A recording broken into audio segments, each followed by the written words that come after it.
Bonjour tout le monde et bienvenue sur les lectures de Pipin. J'avais prévu à la base de vous faire cette vidéo pour vous parler de quelques recommandations pour Halloween, car c'est maintenant dans pas très longtemps. Et je me suis dit qu'au final, je pouvais aussi la conjuguer avec le fait que comme ça va être le confinement aussi, ça pouvait vous faire aussi quelques petites recommandations si jamais vous vous ennuyez parce que vous êtes cloîtré chez vous. Donc c'est parti. Alors la première recommandation, ça va être un genre un peu spooky gentil, un graphique qui va être aussi bien pour les adultes que pour les enfants. Un petit indice, il a été écrit et illustré par Tim Burton. Ça vous parle? Allez, deuxième indice. Je suis pas sûre de pouvoir mettre la musique parce que je connais pas bien les droits d'auteur que YouTube accepte ou pas. Mais si je vous dis This is Halloween, ça y est, vous l'avez dans la tête? Parce que c'est de lui qu'on va parler. L'étrange Noël de Monsieur Jack. Alors il va aussi bien dans la catégorie Noël que Halloween, car l'histoire, si vous ne la connaissez pas, ça parle de ce personnage, Jack Skellington, qui est un épouvantail et qui s'ennuie de ne devoir faire peur qu'une seule fois dans l'année. Alors pour tromper l'ennui, il avait effectué un voyage dans le pays de Noël et il s'est mis en tête de distribuer les cadeaux de Noël à la place du Père Noël cette année-là. Sauf qu'offrir des cadeaux de Noël, mais en venant du pays d'Halloween, ça fait quelques petits problèmes. Mais je vous en dis pas plus, si vous connaissez pas cet ouvrage, je vous invite vivement à aller voir le film qui est super bien. Alors, ce livre-là, il est écrit assez gros. Je vais vous montrer. Hop, voilà, j'espère que vous voyez bien. L'écriture est assez grosse et bien espacée, donc c'est pour ça que je vous disais que autant un adulte qu'un enfant pourrait le lire sans souci. En plus, regardez, en face de chaque texte, il y a une magnifique illustration. Et tout le livre est illustré comme ça. Un texte, une illustration à chaque fois. Regardez. Vous voyez le petit Zéro là? Il est pas trop mignon? Oui, parce que Zéro, c'est mon personnage préféré. Il est vraiment trop chou, ce petit chien. Ce que je peux vous dire de plus sur ce petit livre qui est trop mignon, c'est qu'il était livré en coffret avec ce petit porte-clés de Jack. J'espère que vous le voyez bien. Il en existe deux versions. Celui-ci avec Jack et son costume, on va dire classique, et un autre qui a exactement le même livre, mais le porte-clés de Jack avec son costume de perce-oreille. Je sais plus les prix parce qu'on me les avait offerts, mais j'ai essayé de vous trouver des liens et de mettre tout ça dans la barre d'infos, parce que comme Noël n'est pas très loin, si vous avez besoin de quelques idées cadeaux comme ça, vous aurez juste à cliquer sur le lien de la barre d'infos si ça vous intéresse. Passons à la recommandation numéro 2. On va rester dans le graphique, mais augmenter d'un cran dans tout ce qui est un petit peu plus glauque quand même. Donc moins pour les enfants, plutôt pour un public un peu plus averti, parce qu'il y a quand même du contenu assez violent et sanglant. Hop, je vais vous présenter la série des manhwas Le Dernier Moudang. Alors je ne sais pas si vous connaissez cette série, parce que je ne l'ai pas vraiment vu passer sur Booktube. C'est un manhwa. Alors un manhwa, qu'est-ce que c'est? C'est le nom donné aux mangas, mais qui viennent de Corée en fait. Et celui-ci a la particularité de se lire dans le sens européen, c'est-à-dire de gauche à droite.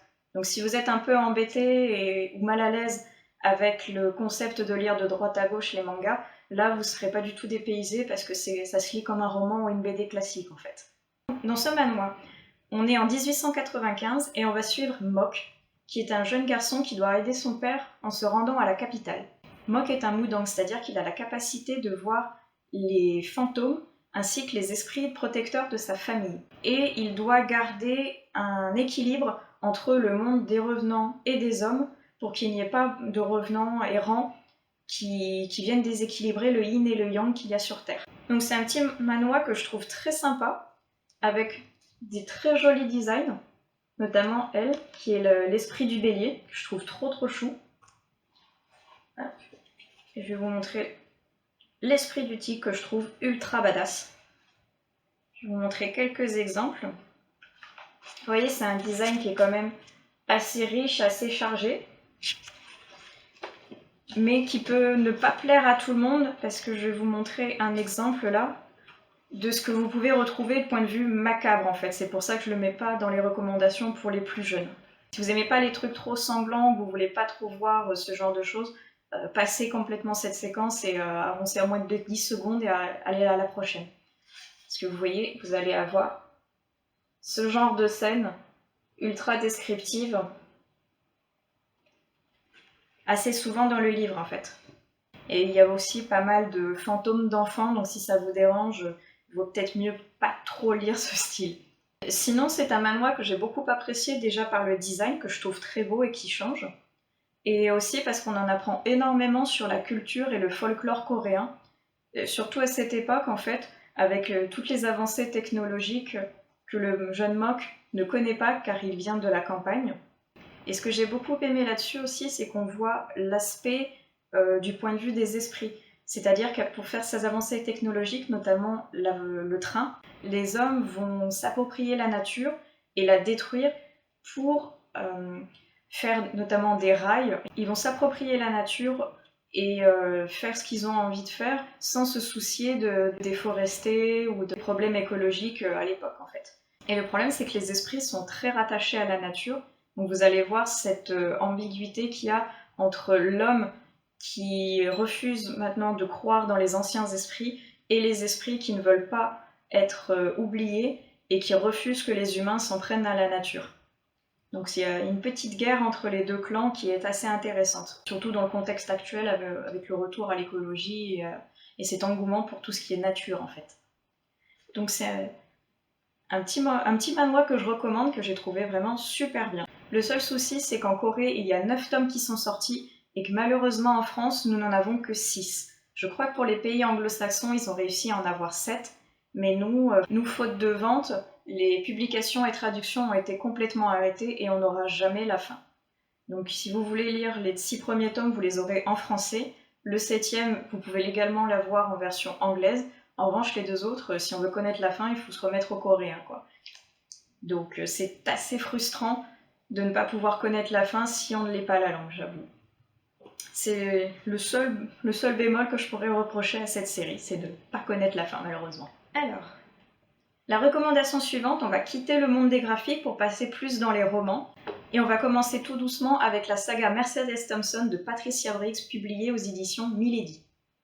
Alors si vous connaissez un petit peu cette histoire, vous allez me dire « Mais quel est le rapport avec Halloween? C'est de la romance, ça ne fait absolument pas peur. » Donc vous avez entièrement raison, c'est de la romance, mais on peut également le classer dans le fantastique, car nous allons suivre les aventures de Mercedes Thompson, qui est une changeuse, c'est-à-dire qu'elle peut se transformer en coyote. Ses voisins, c'est une meute de loups-garous, son meilleur ami, c'est un vampire, et elle travaille en tant que mécanicienne dans le garage d'un fae. Donc je pense que point de vue folklore, assez créatures de la nuit et tout, on se pose là. Donc ça rentre parfaitement dans le cadre d'Halloween, je trouve.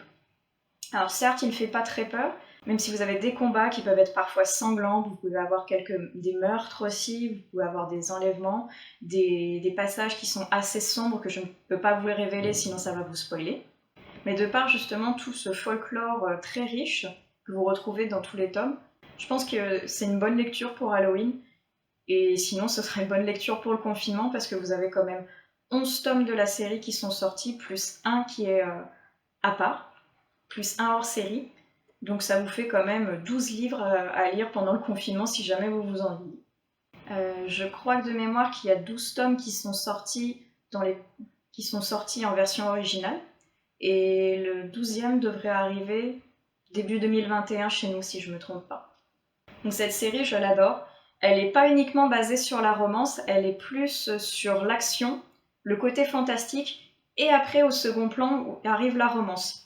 C'est ce que j'ai plutôt apprécié parce que je suis plutôt action que romance, il est vrai, et cette saga, elle arrive à parfaitement conjuguer les deux sans qu'il y ait trop de l'un et un manque de l'autre en fait. Donc je la recommande vivement. Le seul bémol que je pourrais trouver, c'est ce macaron ignoble qui est imprimé sur la couverture et donc impossible à enlever.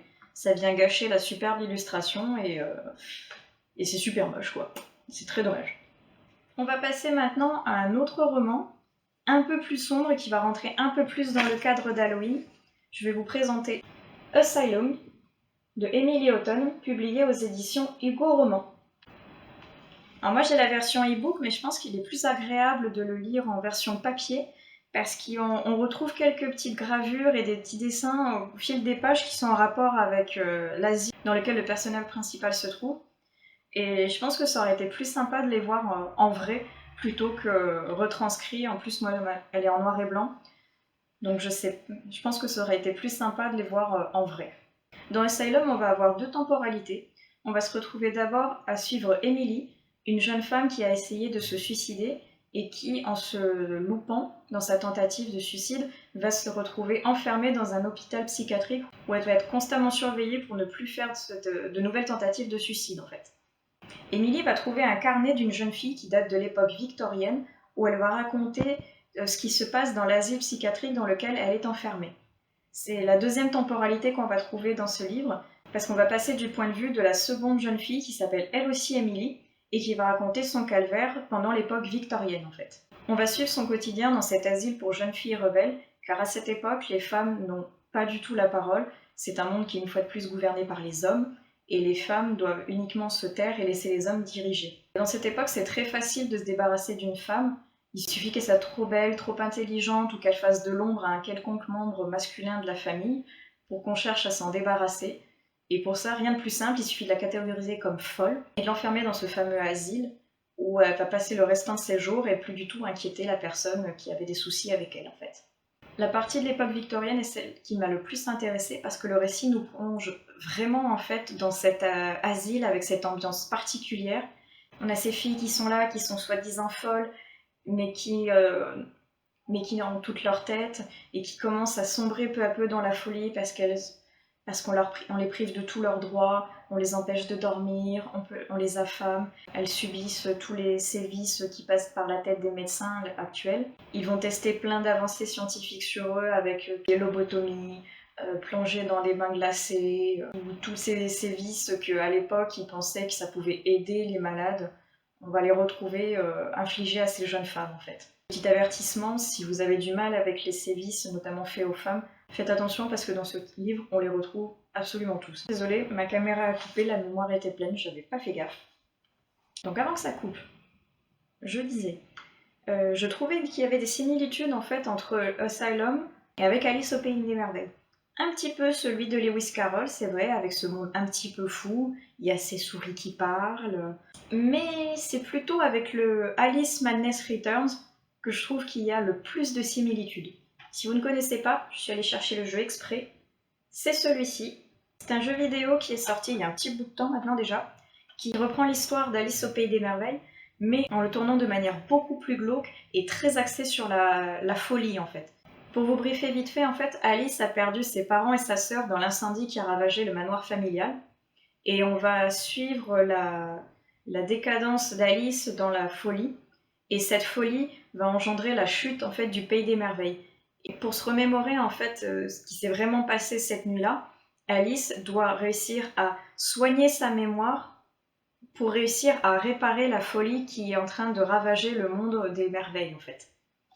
Et ce qui me fait penser énormément à Asylum, c'est déjà l'aspect physique de Alice qui ressemble énormément à celui d'Emily, avec cette robe d'aspect un peu victorien et ses longs bas rayés noir et blanc en fait. Et on se concentre énormément sur l'aspect de la folie et tous les aspects un peu glauques qui sont rattachés aux méthodes pour soigner ces soi-disant folies en fait. J'ai trouvé cette lecture super intéressante, même si ma préférence va à la partie de l'époque victorienne que j'ai trouvée plus descriptive et plus accrochante en fait que la partie à notre époque avec la Emily qui a tenté de se suicider. C'est une super lecture que je vous recommande, mais je pense que la version, comme je vous l'ai dit avant, je pense que la version papier est plus sympa à lire que la version en e-book. On augmente encore d'un cran dans le glauque et dans le spooky avec la prochaine lecture qui s'appelle Personne ne sort d'ici vivant d'Adam Neville, publié aux éditions Bragelonne si je ne me trompe pas. Si vous cherchez de l'étrange, du sordide, des fantômes, un manoir assez flippant, des personnages glauques, vous êtes au bon endroit parce que ce livre réunit vraiment toutes ces caractéristiques. On va être plongé dans une ambiance assez oppressante, assez moite de l'Angleterre, où il va y avoir un paysage tout le temps avec des nuages sombres qui vont vous plonger dans une ambiance très glauque. On va suivre Stéphanie, qui est une jeune fille qui est complètement paumée. Elle n'a pas d'argent, elle n'a pas d'endroit où aller. Elle va passer la nuit dans cette maison où le loyer était vraiment pas cher et elle va essayer de se refaire en trouvant des petits boulots par-ci par-là et en essayant de ramasser le plus d'argent possible pour pouvoir aller dans un autre endroit.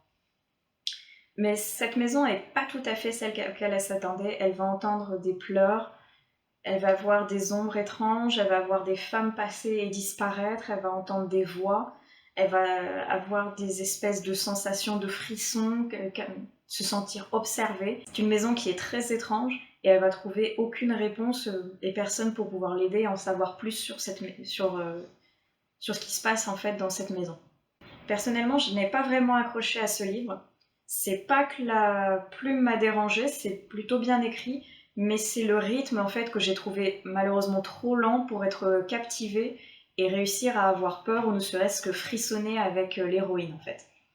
C'est bien décrit, il y a une ambiance qui est complètement oppressante, écrasante, qui nous fait nous sentir mal à l'aise, mais c'est amené de manière tellement lente en fait, avec très peu d'action et des phénomènes étranges, mais je trouve que c'est pas assez bien amené pour que ça apporte un quelconque frisson. Alors ne vous arrêtez pas spécialement à ce que je dis, ce n'est que mon avis, vous pouvez très bien adorer ce livre ou avoir peur avec. Moi j'avoue que ça n'a pas marché sur moi, mais ne vous arrêtez pas qu'à mon avis. Prenez ce livre, lisez-le, dites-moi ce que vous en avez pensé, je serais ravie de pouvoir débattre avec vous de ce qui m'a pas plu et au contraire de ce qui vous a plu à vous en fait. Donc pour moi le frisson ça n'a pas marché, mais j'avoue que c'est vraiment quand même pas très facile à écrire, c'est pas comme dans les films, il n'y a pas de musique glauque ou oppressante qui vient nous envelopper dans une sensation de malaise, il n'y a pas de jumpscare qui pourrait nous faire frissonner à travers ce livre. Donc je trouve que c'est très compliqué à l'écrit de retranscrire cette atmosphère qui pourrait réussir à nous faire sursauter plus facilement à l'écran, c'est vrai. Après ça n'a pas marché sur moi, mais comme je vous disais, faites-vous votre avis. Si vous aimez les fantômes plutôt glauques, étranges, avec des rituels, des fantômes peu commodes, voire même très virulents, ce livre est fait pour vous. Allez, on augmente encore un cran dans le côté frisson et peur, et je passe à la saga du Chuchoteur de Donato Carrizzi. J'ai les 2 premiers tomes qui sont en version poche et le 3e en grand format de chez Calment Lévy.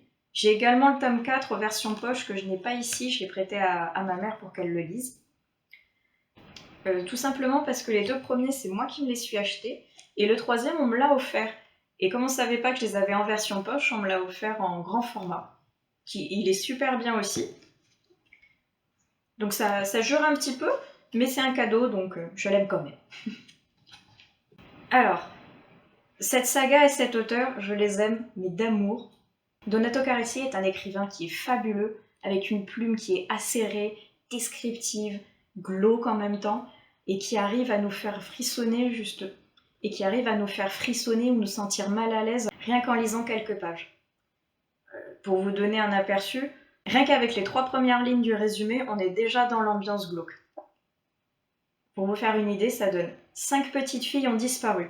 5 petites fosses ont été creusées dans la clairière. Au fond de chacune, un petit bras, le gauche. Ça se pose là, point de vue glauque quand même, et c'est que 3 phrases.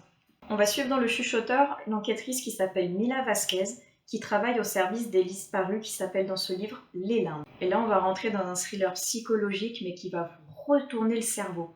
Donato Carricci, il a le don pour écrire des histoires qui sont sordides, morbides, glauques, mais tellement prenantes qu'il n'a qu'une envie, c'est de tourner les pages et d'affronter avec Mila toutes les peurs, toute la noirceur du monde et de rentrer dans le cerveau de ces psychopathes, de comprendre pourquoi ils font ça, quelles sont leurs motivations. Donato Carricci, il a le don de vous retourner le cerveau. Il adore jouer avec vos nerfs, avec sa plume qui est à la fois sordide, macabre, morbide, tout ce que l'on veut. À chaque nouveau cadavre, on craint un peu plus de ce que Mila va retrouver, mais en même temps, il nous rend accros. On a envie constamment de continuer l'enquête avec Mila, d'aller toujours plus loin dans la noirceur humaine, de connaître un peu plus la psychologie des tueurs et de savoir pourquoi ils font ça. J'avoue que j'attends avec impatience chaque nouveau livre de Donato Carricci parce que chaque livre est unique, avec toujours plus de noirceur que le tome précédent, avec toujours plus de cadavres et de mise en scène incroyables. Il arrive à mettre en scène des tueurs qui ont une psychologie imprenable, et c'est tellement fantastique qu'on est happé à chacune de nos lectures jusqu'à la fin du livre. Sachez juste par contre que l'ambiance est assez glauque et pourrait ne pas plaire à tout le monde. Comme vous avez pu le voir avec juste les 3 lignes que je vous ai lues, ça parle de meurtre d'enfants, donc peut-être que ça pourrait en mettre mal à l'aise certains. Donc si vous n'êtes pas prêt à voir des démembrements, à voir de la torture psychologique, à voir des personnages séquestrés, des enfants tués, faites très attention parce que c'est très bien écrit, c'est très bien expliqué, donc vous allez avoir tout de suite les images qui vont vous venir en tête. Et on finit en apothéose cette sélection à Halloween avec le livre le plus flippant, le plus sordide et le plus morbide qui m'ait été donné de lire jusqu'à présent, Le Signal de Maxime Chatham aux éditions Albin Michel. Alors là, ce livre, pourtant j'ai pas peur facilement, hein, mais il a réussi à me faire flipper. Monsieur Chatham, vous êtes très très fort, merci. Je me suis régalée. C'est un petit pavé qui fait 671 pages, mais c'est un régal, c'est un délice d'horreur en fait. Il est fabuleux. Il a réussi à me faire flipper au point de me dire « Mais tu lis ça toute seule la nuit, mais t'es très con, pourquoi tu fais ça? Va vérifier si t'as bien fermé la porte. » Il va vous rendre parano honnêtement. Le moindre petit bruit suspect, le craquement de la charpente, le courant d'air qui va faire claquer la fenêtre, le chien qui va se mettre à hurler sans raison, tout va vous faire flipper. Tout est une excuse pour vous planquer sous la couette en espérant que l'orage passe. Ce livre-là, franchement, il est pile poil dans le thème. Il est glauque, il est flippant. Il y a des fantômes, il y a des meurtres, il y a une ambiance sordide, oppressante. Fou! Je pourrais passer des heures à en parler tellement il est génial et il est flippant. Dans ce livre, on va suivre une famille qui va emménager dans un petit village et qui va essayer de commencer une nouvelle vie. Mais c'est sans compter le machiavélisme de Maxime Chatham qui va complètement pourrir l'existence de cette famille. Franchement, ils vont morfler les pauvres. Ils vont morfler, mais pour notre plus grand bonheur. Il est ultra spooky, il faut absolument le lire quand on est seul chez soi, la nuit, de préférence quand il pleut, avec de l'orage, du vent, tout pour être dans la meilleure des ambiances et complètement flippé à chaque page que l'on tourne. Le monsieur de Chatham, je pense qu'il n'est pas tout seul dans sa tête, il doit y avoir le mal absolu qui habite en lui et qui lui souffle ses idées macabres qui arrivent à ses chefs-d'œuvre.